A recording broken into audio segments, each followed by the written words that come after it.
Assalamualaikum warahmatullahi wabarakatuh. Halo teman-teman, kembali lagi bersama saya Najib Islamutai.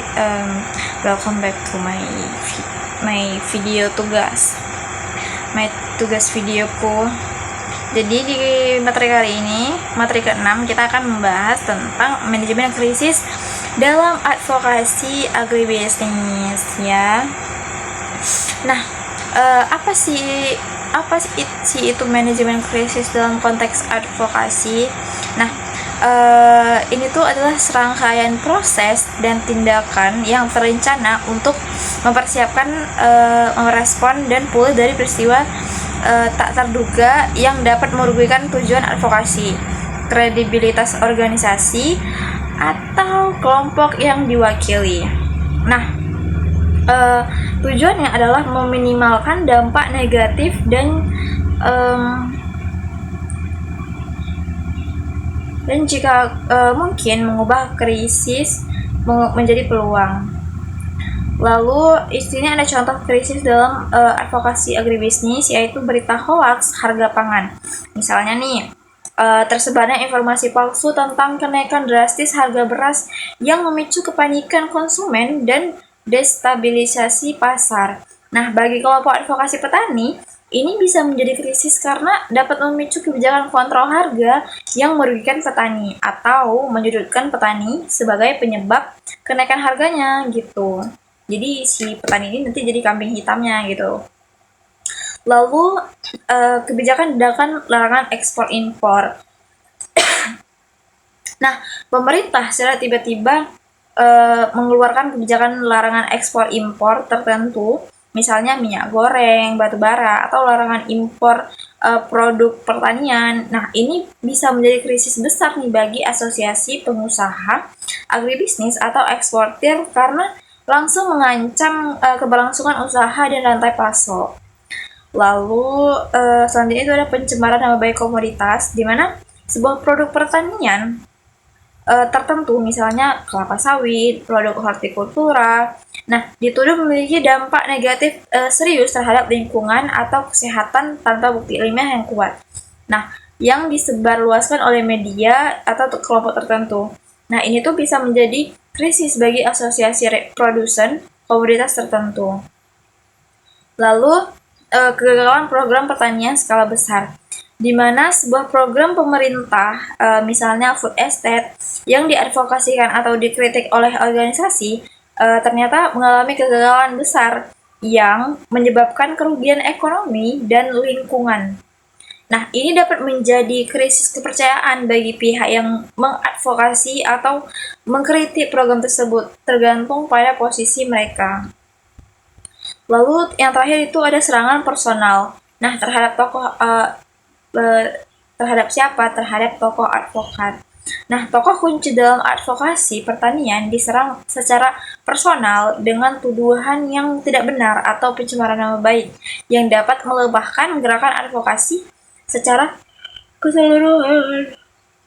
Ini udah jam 23.45. Ya ampun. Sehat-sehat, orang sehat. Lalu di sini ada strategi menghadapi penolakan, ancaman, atau misinformasi. Nah, menghadapi penolakan, ancaman, atau misinformasi memerlukan respon yang cepat, terkoordinasi, dan strategis. Lalu pembentukan tim krisis, di mana tunjuk tim inti yang terdiri dari juru bicara, ahli komunikasi, ahli hukum, atau jika diperlukan, dan perwakilan dari kelompok yang diadvokasi. Lalu tim ini harus memiliki otoritas untuk membuat keputusan cepat. Selanjutnya pemantauan dan deteksi dini, di mana aktif memantau media massa seperti media cetak, elektronik, online, dan media sosial untuk mendeteksi munculnya isu-isu negatif, misinformasi, atau ancaman sedini mungkin. Nah, gunakan juga alat social listening untuk melacak sebutan merek, hashtag terkait, dan sentimen publik. Lalu penilaian analisis, di mana setelah krisis terdeteksi tadi, segera lakukan analisis mendalam. Apa sumber krisisnya, seberapa luas dampaknya, siapa saja yang terpengaruh, lalu apa saja fakta-fakta yang sebenarnya, siapa pihak-pihak yang menyebarkan misinformasi atau ancaman tersebut, ya. Lalu bedakan nih antara kritik yang valid dan misinformasi yang hoax. Nah, lalu pengembangan pesan kunci, di mana rumuskan pesan-pesan kunci yang jelas, ringkas, akurat, dan konsisten. Lalu fokus pada fakta nih teman-teman, koreksi misinformasi, dan penegasan posisi advokasi. Hindari bahasa yang emosional dan defensif. Selanjutnya itu respon cepat dan tepat, di mana jangan menunda respon. Misalnya penundaan dapat memperburuk, karena penundaan itu dapat memburuk situasi dan menimbulkan persepsi negatif. Lalu pilih saluran yang tepat. Nah, tergantung pada sifat krisis, misalnya pernyataan pers, klasifikasi di media sosial, surat terbuka, dialog dengan pihak terkait. Lalu transparansi, bersikap terbuka dan jujur sejauh mungkin. Lalu empati, akui kekhawatiran publik dan atau pihak yang terdampak. Lalu fokus pada solusi. Nah, jika krisis terkait masalah, sampaikan langkah-langkah yang akan diambil untuk mengatasinya. Lalu selanjutnya itu melawan misinformasi dan hoax. Nah, melawannya itu dengan fakta dan bukti. Di mana kita sajikan data dan bukti konkret untuk membantah misinformasi, lalu kita klarifikasi, ya, lakukan klarifikasi publik secara tegas melalui media dan platform digital. Lalu jika perlu, teman-teman luncurkan kampanye edukasi untuk meningkatkan literasi media dan kritis masyarakat terhadap informasi yang diterima. Lalu jika misinformasi ini disebarkan melalui platform tertentu, laporkan untuk tindak lanjut, ya, melapor ke platformnya. Lalu libatkan influencer, ya, minta bantuan pihak yang memiliki kredibilitas untuk menyebarkan fakta dan membantah hoax itu. Lalu selanjutnya itu evaluasi dan pembelajaran. Nah, setelah krisis mereda, lakukan evaluasi menyeluruh tentang bagaimana krisis ditangani, lalu identifikasi pelajaran yang bisa diambil untuk meningkatkan kesiapsiagaan di masa depan, dan perbarui rencana manajemen krisis jika diperlukan. Selanjutnya itu ada teknik membuat pernyataan resmi. Nah,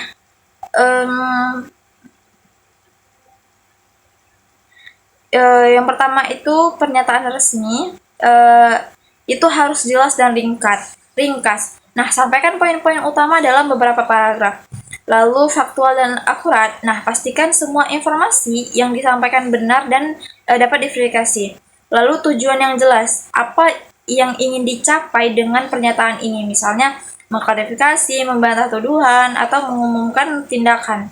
Lalu satu suara, teman-teman. Pastikan hanya satu juru bicara resmi yang ditunjuk untuk memberikan pernyataan. Nggak boleh banyak gitu, nanti takutnya nggak sesuai gitu.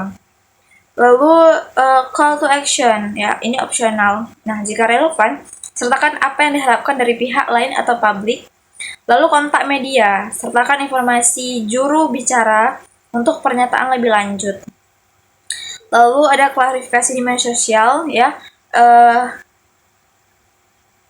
karena di media sosial ini cepat dan responsif, ya. Waktu sangat krusial di media sosial, lalu gunakan bahasa yang tepat, dimana bahasa yang sesuai itu harus digunakan dengan platform dan audiens Anda, namun tetap profesional.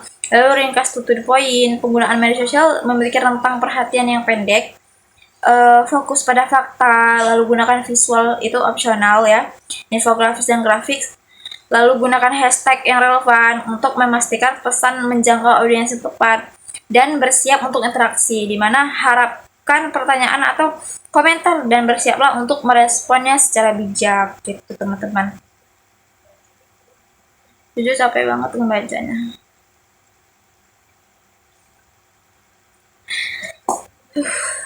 Jadi sekarang selanjutnya kita akan membahas studi kasus, ya, studi kasus. Muak banget demi Tuhan. Pak, saya muak, Pak. Jujur capek Pak buat video ini, Pak. Ya Allah, Pak. Manajemen krisis dalam advokasi agribisnis. Baik teman-teman, kita sekarang masuk ke studi kasus ya. Di sini kita mengambil studi kasus manajemen krisis pada kelangkaan minyak goreng di Indonesia pada tahun 2022. Nah, di mana pada tahun 2021 hingga pertengahan 2022 itu Indonesia mengalami kelangkaan minyak goreng dan lonjakan harga yang sangat tinggi. Nah, ironisnya teman-teman, Indonesia ini seperti yang kita tahu merupakan produsen minyak sawit atau CPO terbesar di dunia ya. Masa kalian nggak tahu? Pasti kalian tahu ya kan. Jadi krisis ini dipicu oleh kenaikan harga CPO global, di mana lalu gangguan distribusi serta berbagai kebijakan pemerintah yang belum berjalan efektif. Lagi-lagi kebijakan pemerintah. Capek ya. Nah, krisis tersebut menimbulkan berbagai dampak teman-teman, antara lain harga minyak goreng melonjak jauh di atas harga normal, lalu terjadi antrean panjang dan panik buying di berbagai daerah, pedagang kecil dan UMKM mengalami kesulitan memperoleh pasokan, lalu masyarakat kehilangan kepercayaan terhadap distribusi minyak goreng. Nah, kondisi ini menjadi krisis ekonomi sekaligus krisis kepercayaan terhadap tata kelola komoditas pangan. Nah, stakeholder yang terlibat itu yang pertama pemerintah, Kemendak, Kementan, Satgas Pangan. Nah, perannya itu mereka harus menetapkan kebijakan dan mengendalikan distribusi. Lalu ada perusahaan kelapa sawit, di mana perannya itu mereka ya memproduksi CPO dan minyak goreng. Lalu distributor dan pedagang, di mana mereka menyalurkan minyak goreng ke pasar. Lalu ada UMKM dan masyarakat, mereka pengguna utama minyak goreng, dan media. Ini mereka tuh perannya menyampaikan informasi perkembangan krisisnya. Nah, untuk mengatasi krisis, pemerintah melakukan beberapa langkah, teman-teman. Yang pertama itu menetapkan harga eceran tertinggi (HET) untuk minyak goreng. Lalu mereka menerapkan kebijakan domestic market obligation (DMO) agar sebagian produksi sawit diprioritaskan untuk kebutuhan dalam negeri. Ini jadi tergusut banget. Aduh.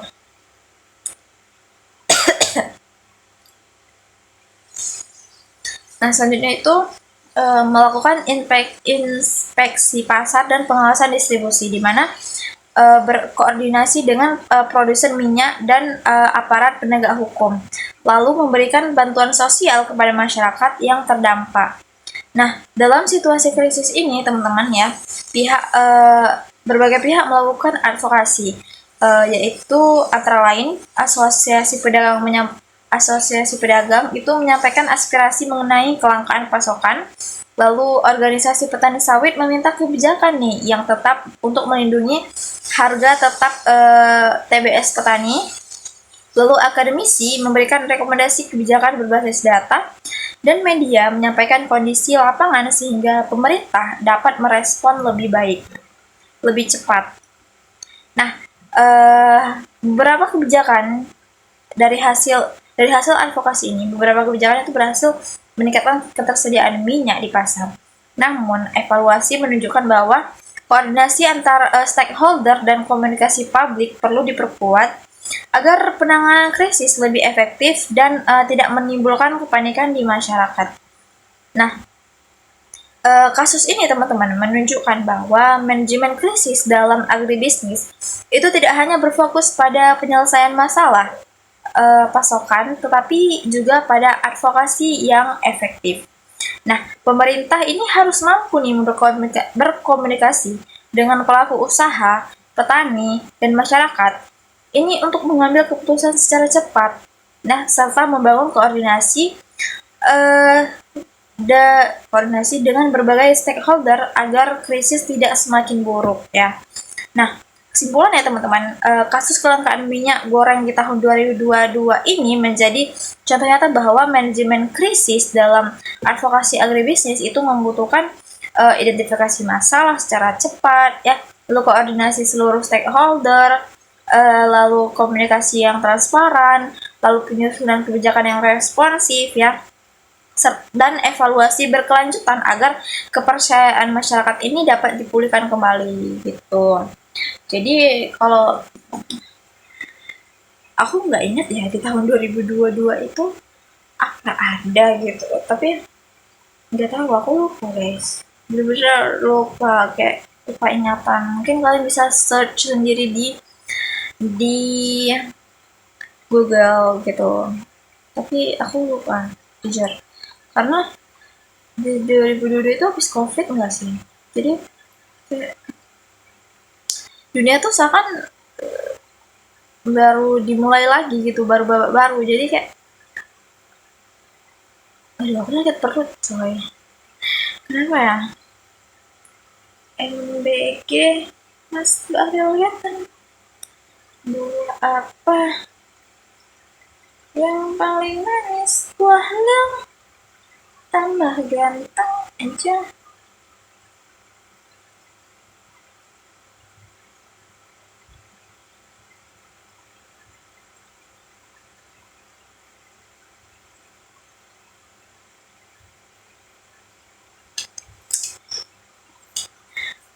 Aku bingung mau ngomong apa lagi, menit kayaknya.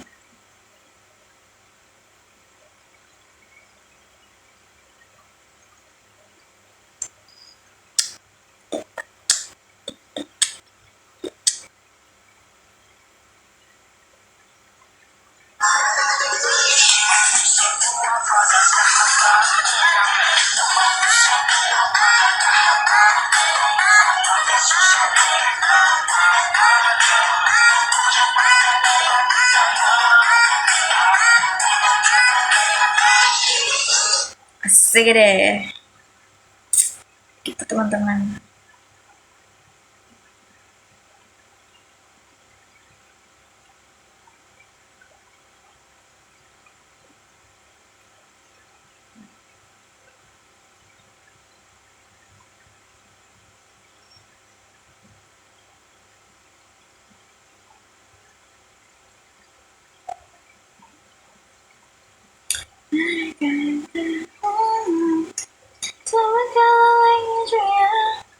Aduh bener-bener sakit perut, cepet lah, 3 menit lagi aku gak aku pengen pup, nggak mungkin aku bakal berat ya kan.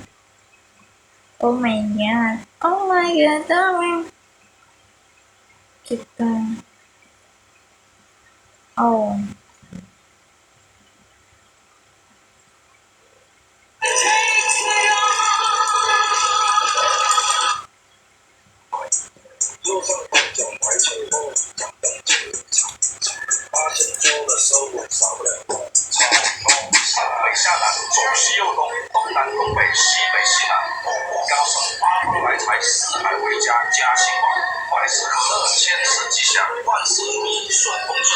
ini aku nggak tahu ini siapa ini, itu aktor kesukaan aku guys.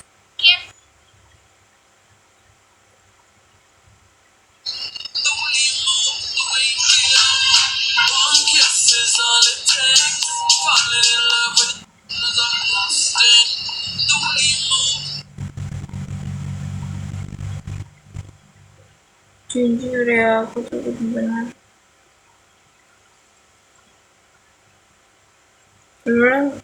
pengen pup, please. Aduh bener-bener lagi nih, aduh bener-bener lagi, aduh sudah keringat dingin gue, ada tuh bentar lagi. Baik teman-teman, sekian video saya. Semoga teman-teman paham materi 854. Saya akhiri. Assalamualaikum warahmatullahi wabarakatuh. Baik teman-teman, kita sekarang masuk ke studi kasus ya. Di sini kita mengambil studi kasus manajemen krisis pada kelangkaan minyak goreng di Indonesia pada tahun 2022. Nah, di mana pada tahun 2021 hingga pertengahan 2022 itu Indonesia mengalami kelangkaan minyak goreng dan lonjakan harga yang sangat tinggi. Nah, ironisnya teman-teman, Indonesia ini seperti yang kita tahu merupakan produsen minyak sawit atau CPO terbesar di dunia, ya. Masa kalian nggak tahu? Pasti kalian tahu ya kan. Jadi krisis ini dipicu oleh kenaikan harga CPO global, di mana lalu gangguan distribusi serta berbagai kebijakan pemerintah yang belum berjalan efektif. Lagi-lagi kebijakan pemerintah. Capek ya. Nah, krisis tersebut menimbulkan berbagai dampak teman-teman, antara lain harga minyak goreng melonjak jauh di atas harga normal, lalu terjadi antrean panjang dan panik buying di berbagai daerah, pedagang kecil dan UMKM mengalami kesulitan memperoleh pasokan, lalu masyarakat kehilangan kepercayaan terhadap distribusi minyak goreng. Nah, kondisi ini menjadi krisis ekonomi sekaligus krisis kepercayaan terhadap tata kelola komoditas pangan. Nah, stakeholder yang terlibat itu yang pertama pemerintah, Kemendak, Kementan, Satgas Pangan. Nah, perannya itu mereka harus menetapkan kebijakan dan mengendalikan distribusi. Lalu ada perusahaan kelapa sawit, di mana perannya itu mereka ya memproduksi CPO dan minyak goreng. Lalu distributor dan pedagang, di mana mereka menyalurkan minyak goreng ke pasar. Lalu ada UMKM dan masyarakat, mereka pengguna utama minyak goreng, dan media. Ini mereka tuh perannya menyampaikan informasi perkembangan krisisnya.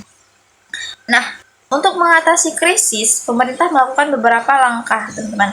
Yang pertama itu menetapkan harga eceran tertinggi (HET) untuk minyak goreng. Lalu mereka menerapkan kebijakan domestic market obligation (DMO) agar sebagian produksi sawit diprioritaskan untuk kebutuhan dalam negeri. Ini jadi terus banget. Aduh.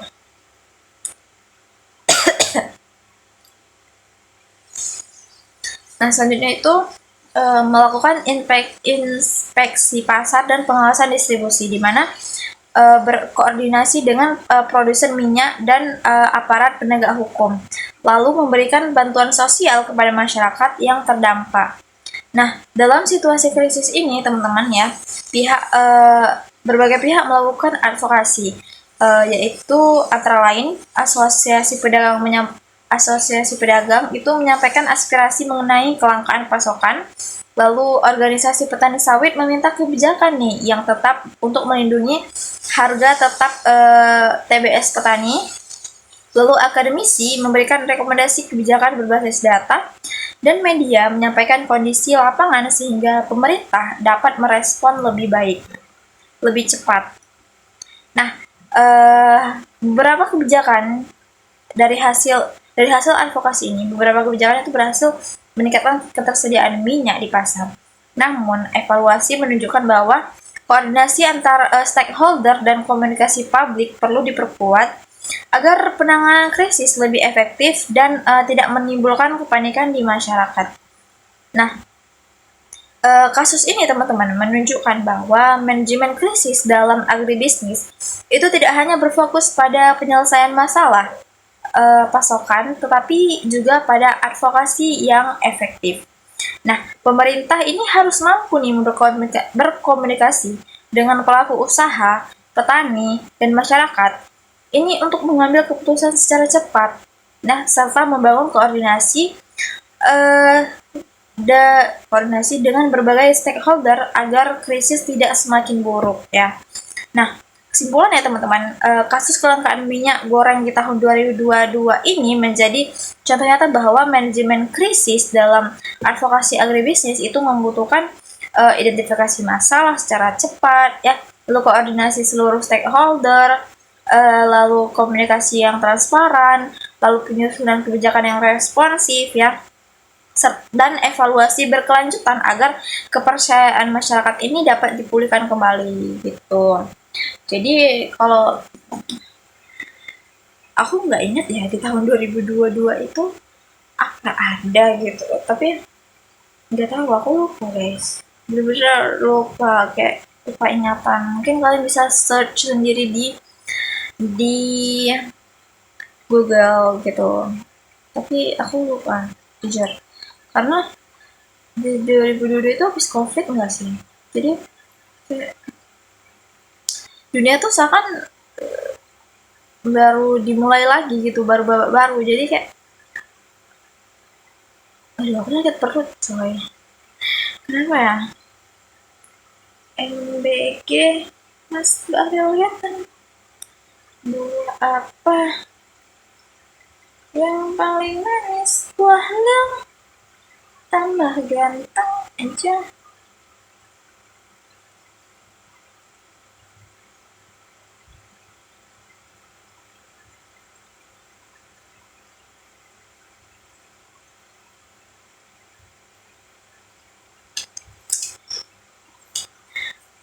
Aku bingung mau ngomong apa lagi, menit aja.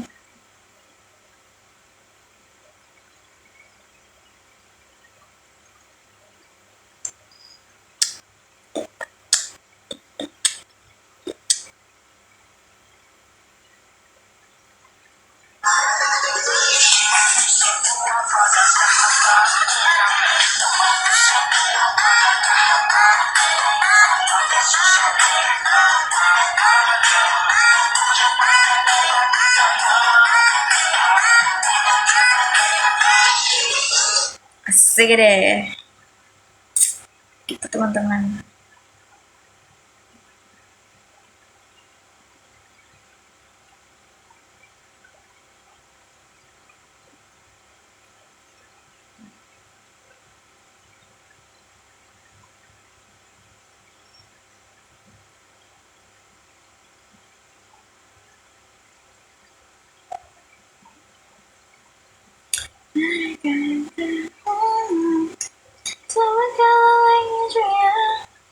Aduh bener-bener sakit kalian, cepet lah, 3 menit lagi aku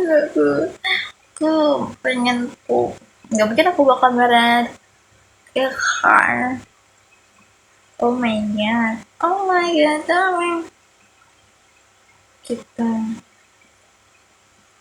oh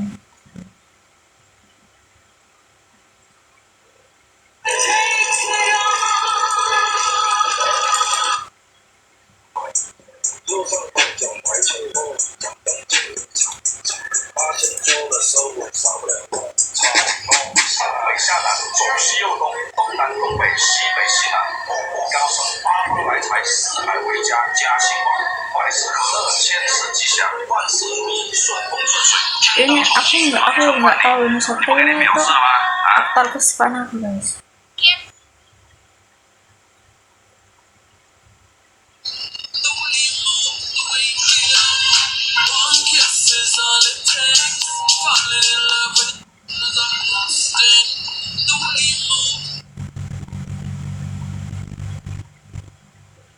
Jujur ya, aku tuh benar beneran pengen pup, please. Aduh bener-bener lagi nih, aduh bener-bener lagi, aduh sudah keringat dingin gue, ada tuh bentar lagi. Baik teman-teman, sekian video saya.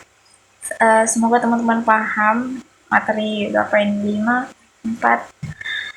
Saya akhiri. Assalamualaikum warahmatullahi wabarakatuh. Baik teman-teman, kita sekarang masuk ke studi kasus ya. Di sini kita mengambil studi kasus manajemen krisis pada kelangkaan minyak goreng di Indonesia pada tahun 2022.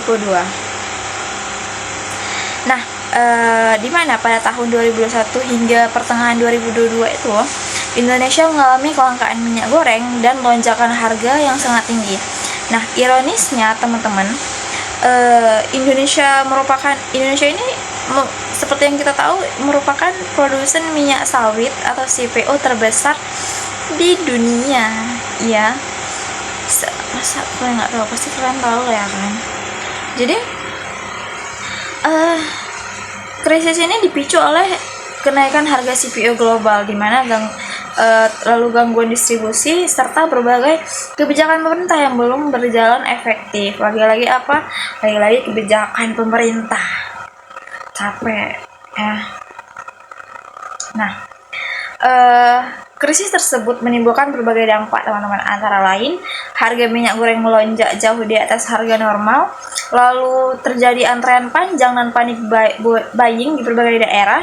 Pedagang kecil dan UMKM mengalami kesulitan memperoleh pasokan, lalu masyarakat kehilangan kepercayaan terhadap distribusi minyak goreng. Nah, kondisi ini menjadi krisis ekonomi sekaligus krisis kepercayaan terhadap tata kelola komoditas pangan.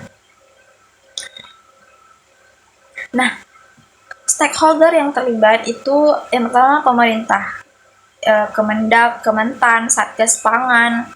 Nah, perannya itu mereka harus menetapkan kebijakan dan mengendalikan distribusi. Lalu ada perusahaan kelapa sawit, di mana perannya itu mereka ya memproduksi CPO dan minyak goreng. Lalu distributor dan pedagang, di mana mereka menyalurkan minyak goreng ke pasar. Lalu ada UMKM dan masyarakat, mereka pengguna utama minyak goreng, dan media. Ini mereka tuh perannya menyampaikan informasi perkembangan krisisnya. Nah, untuk mengatasi krisis, pemerintah melakukan beberapa langkah, teman-teman. Yang pertama itu menetapkan harga eceran tertinggi (HET) untuk minyak goreng. Lalu mereka menerapkan kebijakan domestic market obligation (DMO) agar sebagian produksi sawit diprioritaskan untuk kebutuhan dalam negeri. Ini jadi perutku sakit banget. Aduh.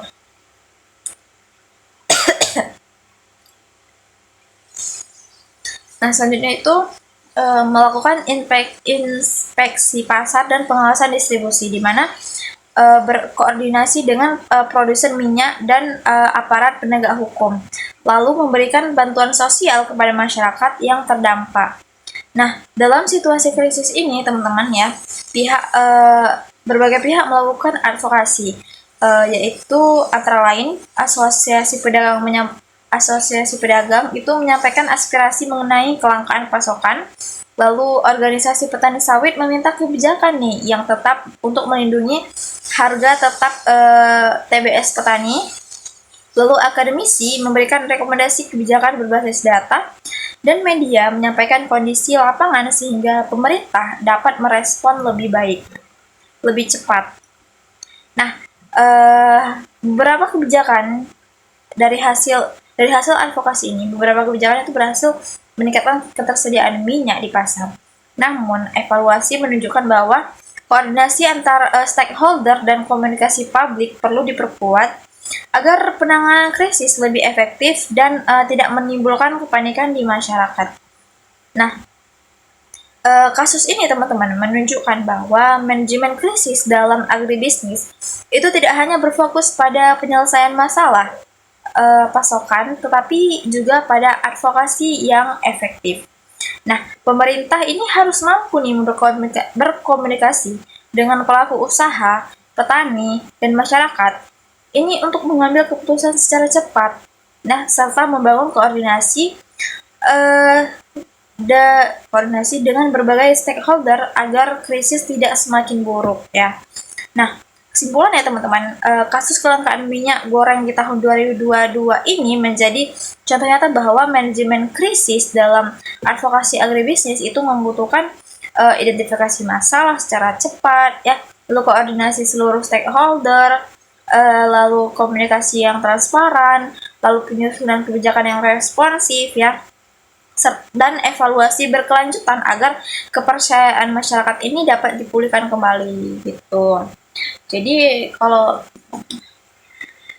aku nggak ingat ya di tahun 2022 itu apa ada gitu, tapi nggak tahu, aku lupa guys, bener-bener lupa, kayak lupa ingatan. Mungkin kalian bisa search sendiri di Google gitu, tapi aku lupa jujur, karena di 2022 itu habis covid enggak sih, jadi kayak dunia tuh seakan baru dimulai lagi gitu, baru babak baru, jadi kayak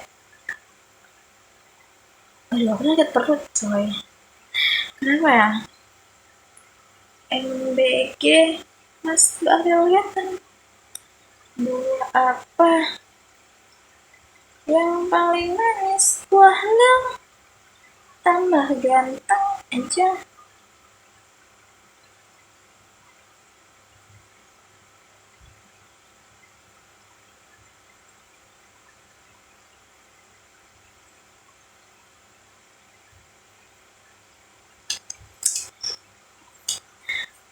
Aku bingung mau ngomong apa lagi, menit aja.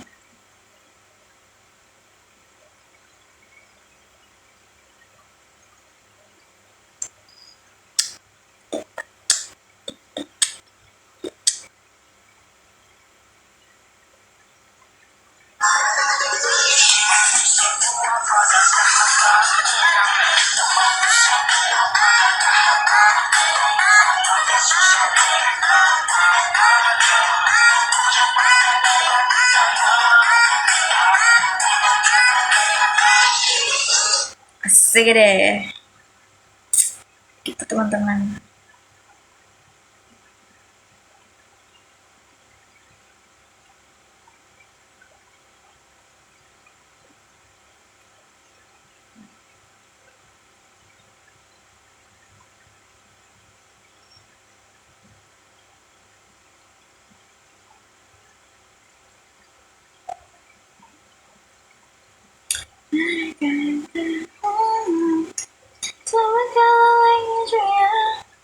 Aduh bener-bener sakit kalian, cepet lah, 3 menit lagi, aku gak aku pengen pup, nggak mungkin aku bakal berat ya kan.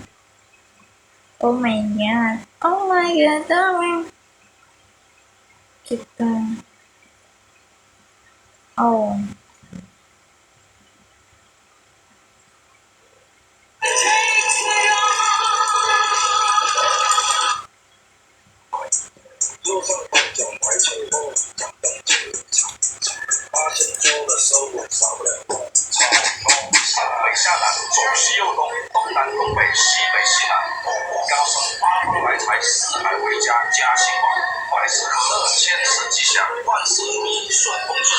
ini aku nggak tahu ini siapa, ini itu aktor kesukaan aku guys.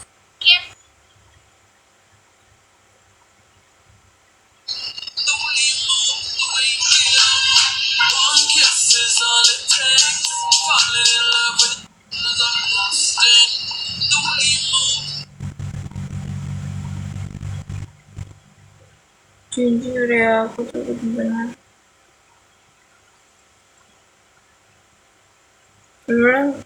pengen pup, please. Aduh bener-bener lagi nih, aduh bener-bener lagi, aduh sudah keringat dingin gue, ada tuh bentar lagi. Baik teman-teman, sekian video saya. Semoga teman-teman paham materi berapa ini, 5, 4. Saya akhiri. Assalamualaikum warahmatullahi wabarakatuh. Baik teman-teman, kita sekarang masuk ke studi kasus ya. Di sini kita mengambil studi kasus manajemen krisis pada kelangkaan minyak goreng di Indonesia pada tahun 2022. Nah, di mana pada tahun 2021 hingga pertengahan 2022 itu Indonesia mengalami kelangkaan minyak goreng dan lonjakan harga yang sangat tinggi. Nah, ironisnya teman-teman, Indonesia ini seperti yang kita tahu merupakan produsen minyak sawit atau CPO terbesar di dunia ya. Masa kalian nggak tahu? Pasti kalian tahu ya kan. Jadi krisis ini dipicu oleh kenaikan harga CPO global, di mana lalu gangguan distribusi, serta berbagai kebijakan pemerintah yang belum berjalan efektif. Lagi-lagi apa? Lagi-lagi kebijakan pemerintah. Capek ya. Nah, krisis tersebut menimbulkan berbagai dampak, teman-teman. Antara lain, harga minyak goreng melonjak jauh di atas harga normal, lalu terjadi antrean panjang dan panik buying di berbagai daerah. Pedagang kecil dan UMKM mengalami kesulitan memperoleh pasokan, lalu masyarakat kehilangan kepercayaan terhadap distribusi minyak goreng. Nah, kondisi ini menjadi krisis ekonomi sekaligus krisis kepercayaan terhadap tata kelola komoditas pangan. Nah, stakeholder yang terlibat itu yang pertama pemerintah, Kemendak, Kementan, Satgas Pangan. Nah, perannya itu mereka harus menetapkan kebijakan dan mengendalikan distribusi. Lalu ada perusahaan kelapa sawit, di mana perannya itu mereka ya memproduksi CPO dan minyak goreng. Lalu petani, distributor dan pedagang, di mana mereka menyalurkan minyak goreng ke pasar. Lalu ada UMKM dan masyarakat, mereka pengguna utama minyak goreng, dan media. Ini mereka tuh perannya menyampaikan informasi perkembangan krisisnya. Nah, untuk mengatasi krisis, pemerintah melakukan beberapa langkah, teman-teman. Yang pertama itu menetapkan harga eceran tertinggi (HET) untuk minyak goreng. Lalu, mereka menerapkan kebijakan domestic market obligation (DMO) agar sebagian produksi sawit diprioritaskan untuk kebutuhan dalam negeri. Ini jadi terus banget. Aduh.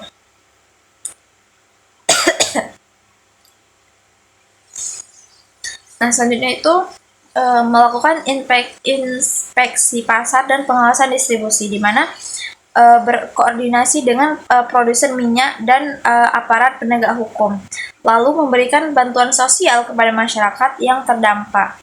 Nah, dalam situasi krisis ini, teman-teman ya, berbagai pihak melakukan advokasi, yaitu antara lain Asosiasi Pedagang itu menyampaikan aspirasi mengenai kelangkaan pasokan. Lalu organisasi petani sawit meminta kebijakan nih yang tetap untuk melindungi harga tetap TBS petani. Lalu akademisi memberikan rekomendasi kebijakan berbasis data, dan media menyampaikan kondisi lapangan sehingga pemerintah dapat merespon lebih baik, lebih cepat. Nah, beberapa kebijakan dari hasil advokasi ini, beberapa kebijakan itu berhasil meningkatkan ketersediaan minyak di pasar. Namun, evaluasi menunjukkan bahwa koordinasi antar stakeholder dan komunikasi publik perlu diperkuat agar penanganan krisis lebih efektif dan tidak menimbulkan kepanikan di masyarakat. Nah, kasus ini teman-teman menunjukkan bahwa manajemen krisis dalam agribisnis itu tidak hanya berfokus pada penyelesaian masalah pasokan, tetapi juga pada advokasi yang efektif. Nah, pemerintah ini harus mampu nih berkomunikasi dengan pelaku usaha, petani, dan masyarakat. Ini untuk mengambil keputusan secara cepat. Nah, serta membangun koordinasi dengan berbagai stakeholder agar krisis tidak semakin buruk ya. Nah, kesimpulannya teman-teman, kasus kelangkaan minyak goreng di tahun 2022 ini menjadi contoh nyata bahwa manajemen krisis dalam advokasi agribisnis itu membutuhkan identifikasi masalah secara cepat ya, lalu koordinasi seluruh stakeholder, lalu komunikasi yang transparan, lalu penyusunan kebijakan yang responsif ya, dan evaluasi berkelanjutan agar kepercayaan masyarakat ini dapat dipulihkan kembali gitu. Jadi kalau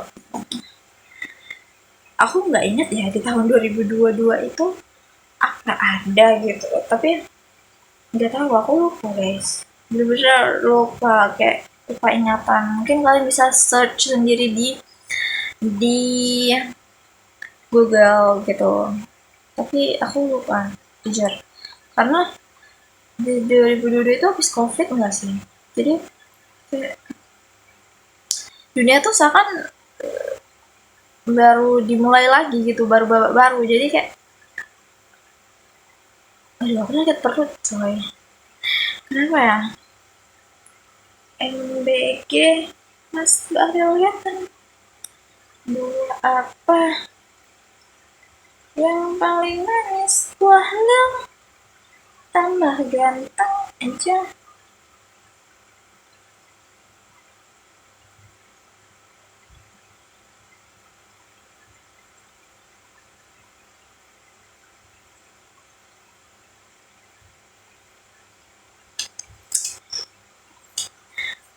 Aku bingung mau ngomong apa lagi, menit aja.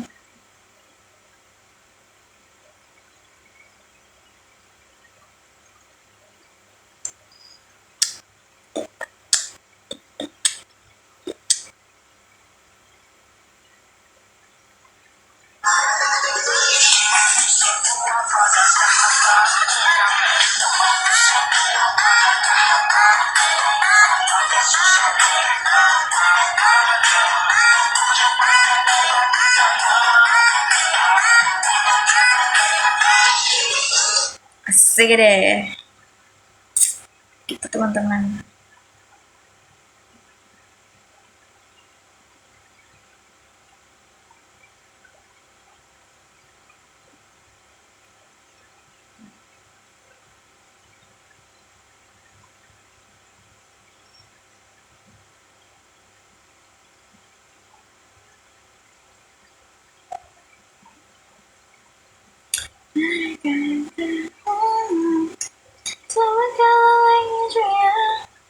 Aduh bener-bener sakit banget, cepet lah 3 menit lagi. Aku pengen pup, nggak mungkin aku bakal marah ya kan. Oh my god, oh my god darling, kita oh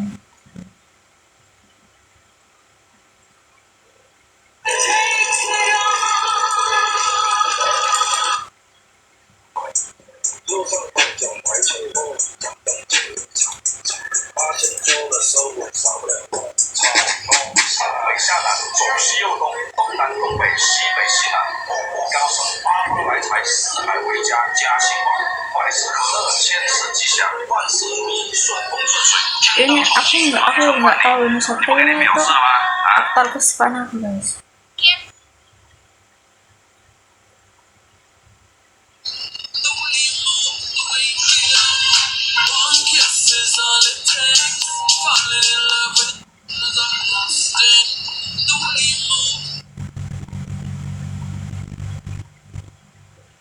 Jujur ya, aku tuh benar-benar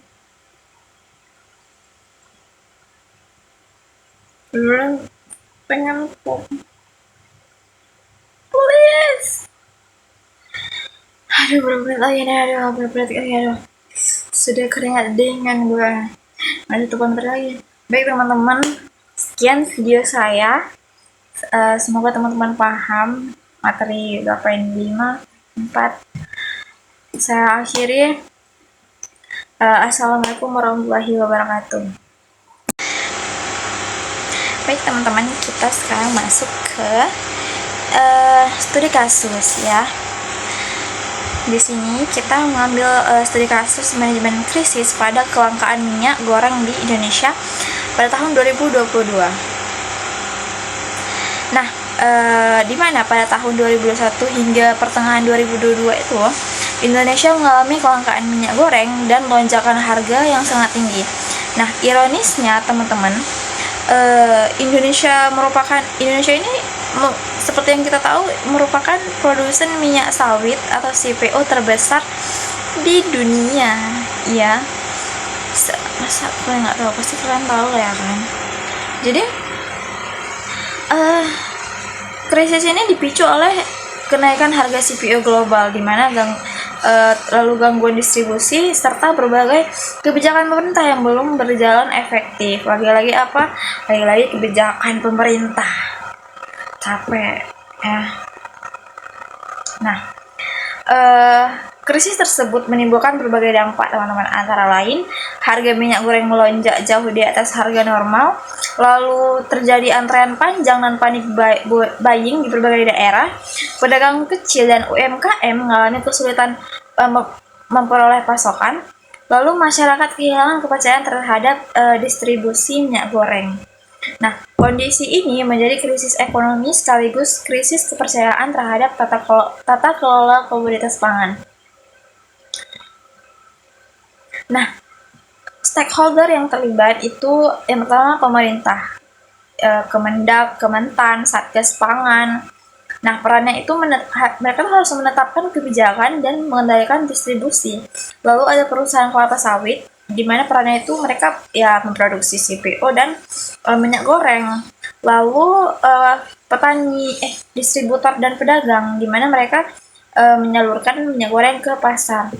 Lalu ada UMKM dan masyarakat, mereka pengguna utama minyak goreng, dan media. Ini mereka tuh perannya menyampaikan informasi perkembangan krisisnya. Nah, untuk mengatasi krisis, pemerintah melakukan beberapa langkah, teman-teman. Yang pertama itu menetapkan harga eceran tertinggi (HET) untuk minyak goreng. Lalu mereka menerapkan kebijakan domestic market obligation (DMO) agar sebagian produksi sawit diprioritaskan untuk kebutuhan dalam negeri. Ini jadi terkejut banget. Aduh.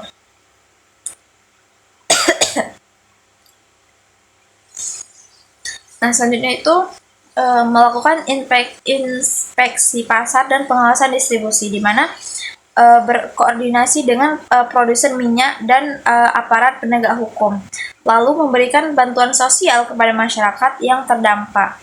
Nah, dalam situasi krisis ini, teman-teman ya, berbagai pihak melakukan advokasi, yaitu antara lain Asosiasi Pedagang itu menyampaikan aspirasi mengenai kelangkaan pasokan. Lalu organisasi petani sawit meminta kebijakan nih yang tetap untuk melindungi harga tetap TBS petani. Lalu akademisi memberikan rekomendasi kebijakan berbasis data, dan media menyampaikan kondisi lapangan sehingga pemerintah dapat merespon lebih baik, lebih cepat. Nah, beberapa kebijakan dari hasil advokasi ini, beberapa kebijakan itu berhasil meningkatkan ketersediaan minyak di pasar. Namun, evaluasi menunjukkan bahwa koordinasi antar stakeholder dan komunikasi publik perlu diperkuat agar penanganan krisis lebih efektif dan tidak menimbulkan kepanikan di masyarakat. Nah, kasus ini teman-teman menunjukkan bahwa manajemen krisis dalam agribisnis itu tidak hanya berfokus pada penyelesaian masalah pasokan, tetapi juga pada advokasi yang efektif.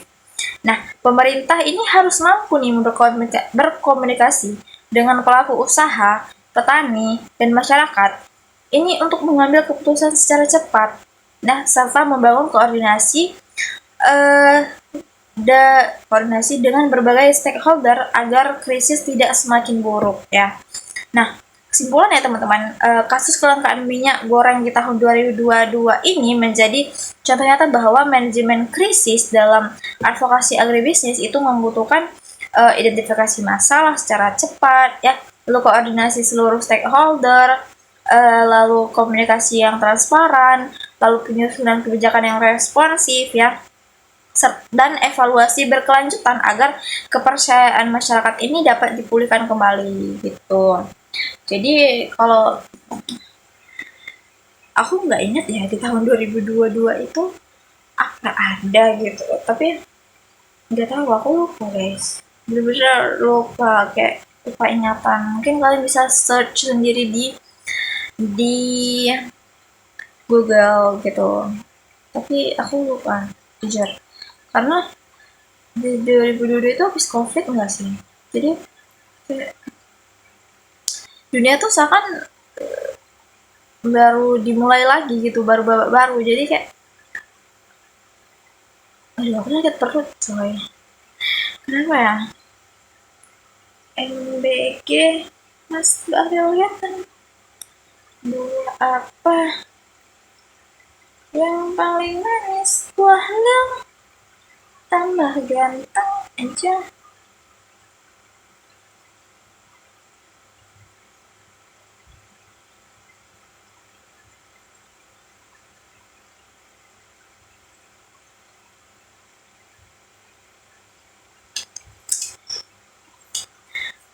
Aku bingung mau ngomong apa lagi, menit lagi.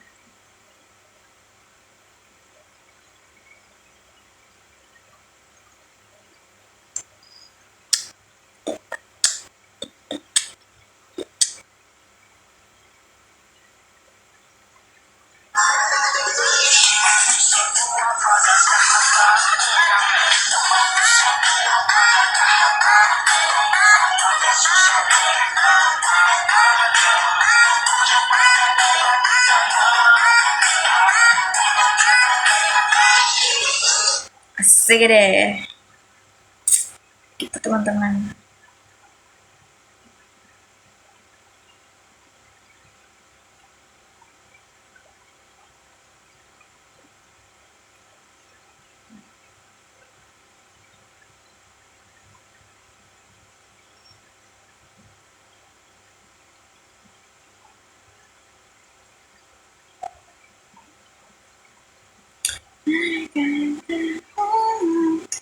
Selamat lagi Julia. Aduh bener-bener sakit kepala, cepet lah. 3 menit lagi. Aku gak aku pengen pup. Gak mungkin aku bakal berat. Ya kan. Oh my god. Oh my god, darling. Kita. Oh.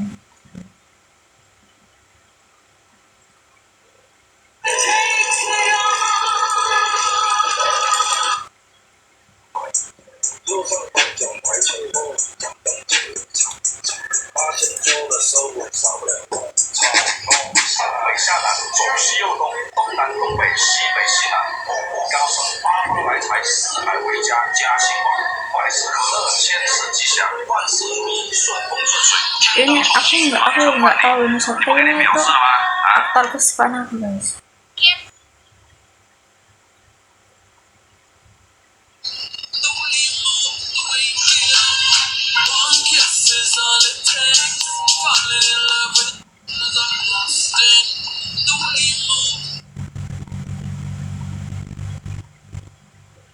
Jujur ya, aku tuh benar-benar